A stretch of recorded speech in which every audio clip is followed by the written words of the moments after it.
Hey guys, Albe here once more with the BMW F800GS. Now, it's been raining in California and amazingly enough I'm gonna have to deal with mud, which doesn't really happen that often.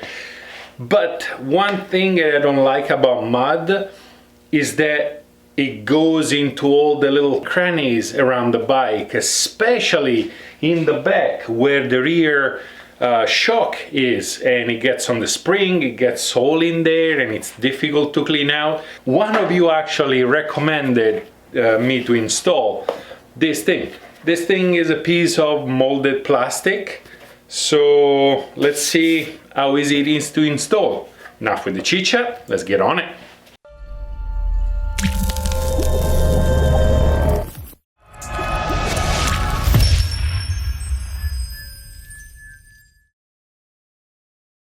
This should not be too difficult of an installation. As a matter of fact, it actually comes with 6 zip ties and 2 little extra bolts over there.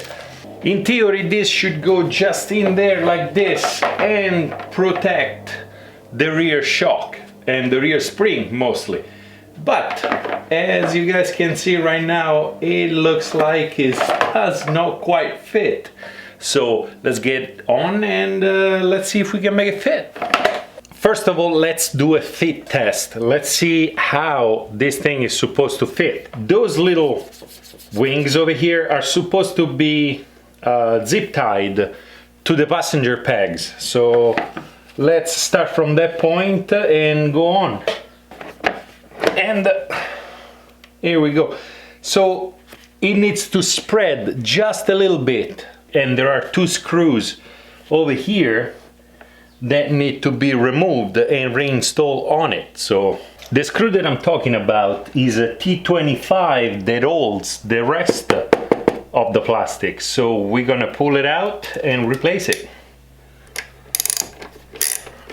Just like any other fairing screw, it's not tied to death, it's just tight enough to be able to hold the plastic in place. Since the screw is really short, we are going to replace it with one of the provided screws. Now this one is a T25, while the provided screw, it's an Allen key and is a 4mm. I'm going to remove the one on the other side. As you guys can see, there is a hole over here and the screw goes through there. So just grab one of the provided screws and washer, put it through the hole and try to get it in there, just like that. Once you have it in there, don't tie it to that just yet. Just tie enough to hold the piece in place and do the same on the other side. Going to do the same thing on this side.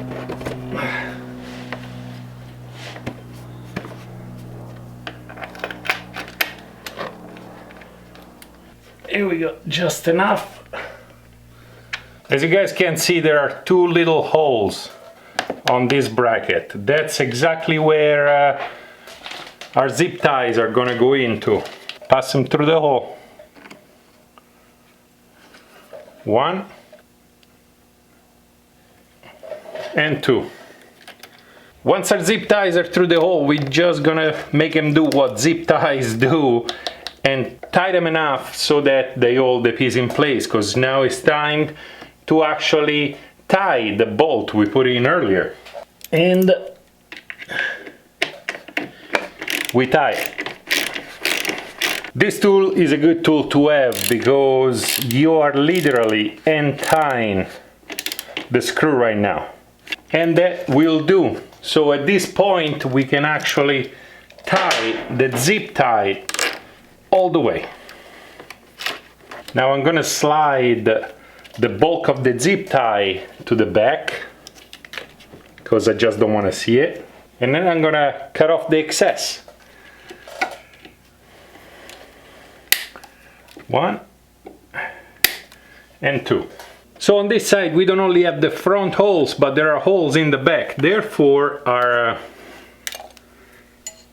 zip tie is gonna go in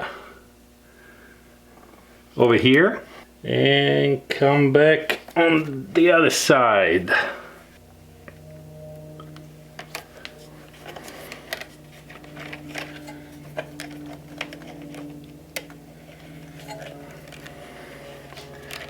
One and two.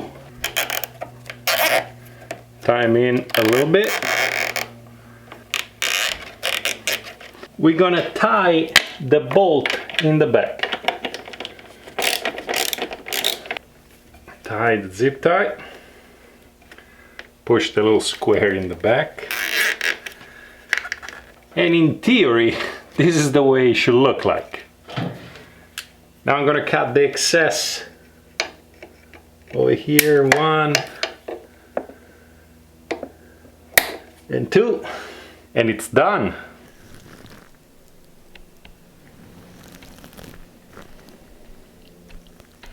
So now that the installation is complete, let's check the clearance. Let's make sure it is attached solid, and let's go find some mud.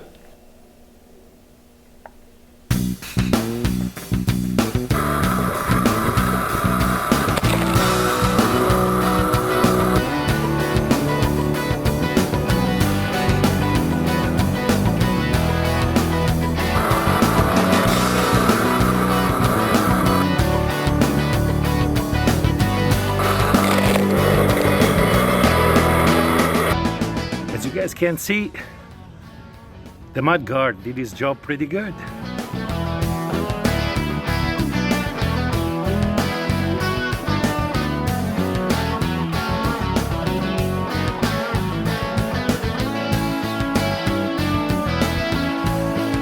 Just like most of the installations I do, the part was easy to install, cheap but effective. That little part is gonna save me so much time trying to get all the mud out of the rear spring. I've seen those parts go anywhere from $29.99 all the way to past $100, which is mental. I believe I paid around 35 bucks for that one over there, under suggestion of one of you guys, as a matter of fact. And the part works great. As you guys have seen, the installation was 2 screws and a few zip ties. So easy enough and most likely worth the money I spent for it. As always, for everything I used in this episode, check down in the description. There should be a link for the part itself. And I'm gonna see if I can find a link for the little hand thingy that I used this time around that is being useful throughout the years. But if you guys want to support the channel, get yourself one of those fantastic Albe ADV shirts. If you like the video, like. If you love the video, subscribe. More mods for the F800, for the Scrambler, and for the brand new Aprilia Tuono coming soon. Dirt on, and I'll see you next time.